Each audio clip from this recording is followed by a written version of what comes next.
ইংরেজিতে কথা বলতে গিয়ে কি একটু কনফিডেন্সের অভাব হয়? ভাবেন কি দিয়ে কথা শুরু করবেন? তাহলে একদম ঠিক জায়গায় এসেছেন। স্পিকিফাইতে আপনাদের সবাইকে স্বাগতম। আজ আমরা এমন 20টা বাক্য শিখব যেগুলো আপনাদের প্রতিদিনের কনভারসেশন অনেক সহজ করে দেবে। সত্যি করে বলুন তো, ইংরেজিতে কথা বলতে শুরু করার আগে একটু নার্ভাস লাগে, তাই না? মনে হয় যা বলতে যাচ্ছি সেটা কি ঠিক হবে? আর এটা খুবই স্বাভাবিক একটা ব্যাপার।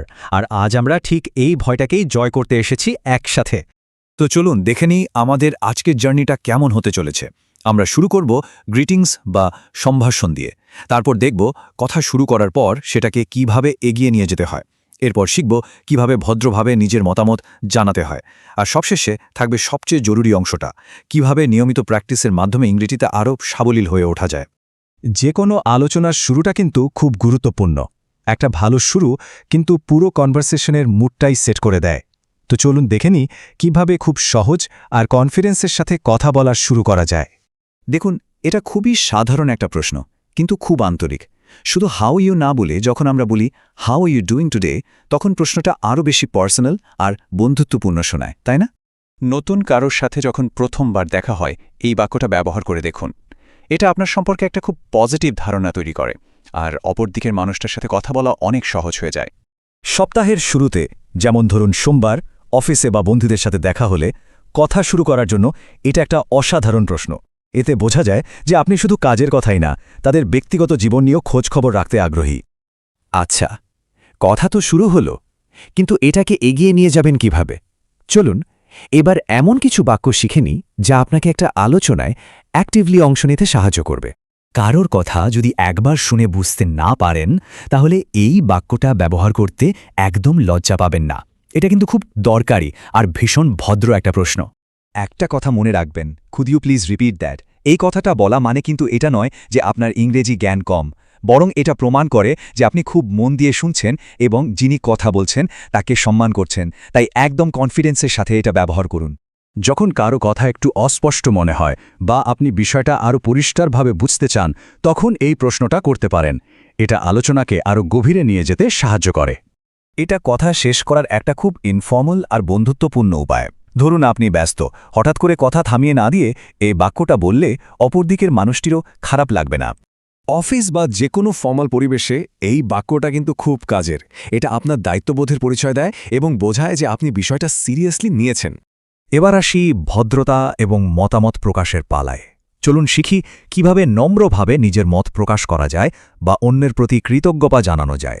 এই ছোট ছোট জিনিসগুলোই কিন্তু আপনাকে একজন আত্মবিশ্বাসী বক্তা হিসেবে গড়ে তুলবে। শুধু থ্যাংক ইউ না বলে তার জায়গায় I really appreciate your help বলে দেখুন। এটা অনেক বেশি আন্তরিক শোনায় এবং আপনার কৃতজ্ঞতা আরও ভালোভাবে প্রকাশ পায়। কারো কথার সাথে যখন আপনি পুরোপুরি একমত, তখন এই বাক্যটা ব্যবহার করুন। এটা আলোচনায় একটা পজিটিভ পরিবেশ তৈরি করে এবং সামনের মানুষটিও কথা বলতে আরও উৎসাহ পায়। দারুণ একটা প্রশ্ন। এই প্রশ্নটা করে আপনি অন্যদেরও আলোচনায় যোগ দেওয়ার সুযোগ করে দিতে পারেন। এটা দেখায় যে আপনি শুধু নিজের কথাই বলতে চান না, অন্যদের মতামতকেও গুরুত্ব দেন। তো শেখা তো অনেক হলো, তাই না? কিন্তু এবার হলো আসল কাজ, মানে প্র্যাকটিস। কারণ না বললে তো আর বলা শিখব না, ঠিক? চলুন এই বাক্যগুলোকে এবার বাস্তবে ব্যবহার করার জন্য তৈরি হই। সঠিক উচ্চারণ কিন্তু খুব জরুরি। চলুন দুটো শব্দের উচ্চারণ একটু প্র্যাকটিস করা যাক। আমার সাথে বলুন অ্যাপ্রিশিয়েট। অ্যাপ্রিশিয়েট। দারুণ। এবার বলুন এক্স্যাক্টলি। এক্স্যাক্টলি। চমৎকার। ভয় না পেয়ে ঠিক এভাবেই জোরে জোরে বলে প্র্যাকটিস করতে হবে। চলুন এবার একটা ছোট্ট ডায়লগ প্র্যাকটিস করি। আমরা দুজন বলবো, আপনারা মন দিয়ে শুনবেন, আর তারপর আমাদের সাথে বলার চেষ্টা করবেন। রেডি তো? How are you doing today? I am doing well, thanks. I am learning English. এবার আপনাদের পালা। একদম লজ্জা পাবেন না। যেখানেই আছেন চলুন একসাথে জোরে জোরে বলি। Ready? 3, 2, 1. How are you doing today?